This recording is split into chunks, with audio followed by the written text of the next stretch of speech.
தமிழ் மாநில காங்கிரஸ் கட்சியை சுற்றி பல செய்திகள் சொல்லப்பட்டாலும் அடுத்த மாத இறுதியில்தான் முடிவு என்று மீண்டும் வலியுறுத்தி சொல்லியிருக்கிறார் அக்கட்சி தலைவர் ஜி.கே. வாசன்.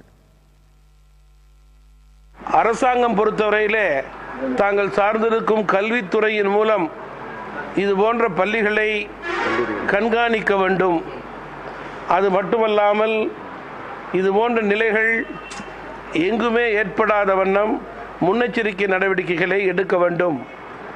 சாதாரண மக்கள், ஏழை எளிய மக்கள், நடுத்தர மக்கள் படிக்கும் பள்ளி கல்லூரிகளிலெல்லாம் அவர்களுக்கு ஏற்ற அடிப்படை வசதிகளை செய்து தர வேண்டும்.